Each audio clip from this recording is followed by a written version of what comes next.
আসসালামু আলাইকুম everyone, welcome back to my channel R K cooking studio. আজকের পর্বে তৈরি করে দেখাবো সুস্বাদু তালের বড়া। এখন যেহেতু পুরোদমে চলছে তালের সিজন, তাই এই পাকা তাল দিয়ে ঝটপট বানিয়ে নিতে পারেন দারুণ স্বাদের তালের বড়া। বিকেলের নাস্তা কিংবা অতিথি আপ্যায়নে ঝটপটে তৈরি করে নেওয়া যাবে মজাদার এই তালের বড়া। তো চলুন রেসিপিটা দেখে নেওয়া যাক। প্রথমেই আমি বাটিতে নিয়ে নিচ্ছি ঘন তালের রস, মেজারমেন্ট কাপের 1 কাপ। চিনি দিয়ে দিচ্ছি এখানে হাফ কাপ। আমি একদম ভরে ভরেই নিয়েছি, তবে মিষ্টিটা যার যার পছন্দ মতো আরও একটু বাড়িয়ে বা আরও একটু কমিয়েও নিতে পারেন, বাট আমি যে মেজারমেন্টে নিয়েছি এটা কিন্তু একদম পারফেক্ট আছে। দিয়ে দিচ্ছি সামান্য পরিমাণে লবণ, কারণ মিষ্টি খাবার একটু লবণ দিলে মিষ্টিটাতে ব্যালেন্স চলে আসে, খেতেও ভালো লাগে। গুঁড়ো দুধ দিয়ে দিচ্ছি এখানে 3 টেবিল চামচের মতো। চেষ্টা করবেন অবশ্যই গুঁড়ো দুধটা দিতে, তাহলে কিন্তু এই তালের বড়াটা খেতে ভীষণ ভালো লাগে।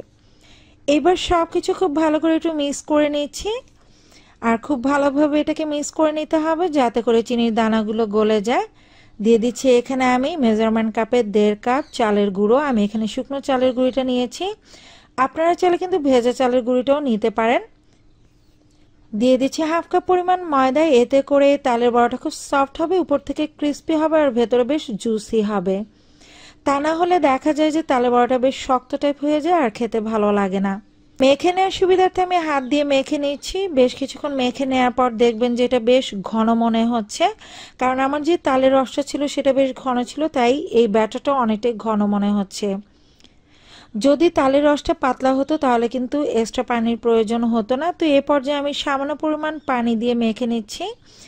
তো পানি দেওয়ার পর আবার খুব ভালোভাবে সব কিছু মেখে নিতে হবে। আর দেখতেই পাচ্ছেন এখন এই ব্যাটারটা কেমন হয়েছে। আর এটাকে যখন আমি রেস্টে রাখবো, অর্থাৎ আমি প্রায় 30 মিনিটের জন্য এটাকে রেস্টে রেখে দিব। যদি ভেজা চালের গুঁড়ি হয় সেক্ষেত্রে 10 মিনিটই যথেষ্ট।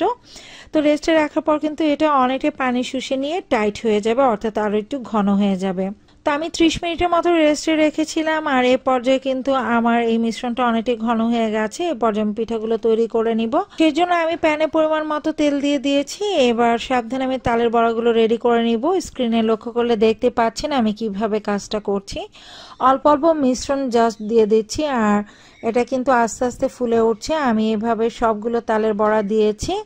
তো আমি প্রথম ব্যাচে বেশ কিছু তালের বড়া দিয়ে দিয়েছি, আর দেখতে পাচ্ছেন যে আস্তে আস্তে কিন্তু কালার চলে আসছে। উল্টে পাল্টে এগুলোকে ভেজে নিতে হবে, চুলার আঁচটা মিডিয়ামে রেখে কিন্তু ভেজে নিতে হবে। তা আমি কিছুটা সময় ভেজে নিয়েছি, আর দেখতে পাচ্ছেন এখন কিন্তু খুব সুন্দর একটা গোল্ডেন কালার চলে এসেছে।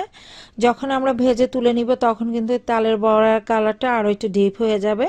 তো এই পর্যায়ে কিন্তু আমি তালের বড়াগুলোকে তেল থেকে তুলে নিচ্ছি, আর খুব ভালো করে কিন্তু তেল ঝরিয়ে নিতে হবে। এভাবে এক এক ব্যাচে তালের বড়াগুলো ভেজে নিতে হবে। এক এক ব্যাচ হতে আমার প্রায় 6 থেকে 7 মিনিটের মতো লেগেছে, আপনাদের হয়তো আর একটু কম বা বেশি সময়ও লাগতে পারে। তো ভালোভাবে এটাকে ভেজে নিয়েছি। আমার সবগুলো তালের বড়াই কিন্তু ভেজে নেওয়া হয়ে গেছে, আর এটা খেতে সত্যি খুব মজার হয়েছিল। আর স্পেশালি গুঁড়ো দুধের কারণে কিন্তু তালের বড়ার টেস্টটা দারুণ হয়েছে। আশা করছি রেসিপিটি ভালো লেগেছে। ভালো লেগে থাকলে লাইক, কমেন্ট এবং শেয়ার করে দিবেন। যদি আমার ইউটিউব চ্যানেল থেকে রেসিপিটি দেখে থাকেন তাহলে প্লিজ চ্যানেলটাকে সাবস্ক্রাইব করে দিবেন। যদি আমার ফেসবুক পেজ থেকে দেখে থাকেন সেই ক্ষেত্রে আমার পেজটাকে ফলো দিয়ে দিবেন। আজকের মতো এখানে বিদায় নিচ্ছি। সবাই ভালো থাকবেন, সুস্থ থাকবেন। আল্লাহ হাফেজ।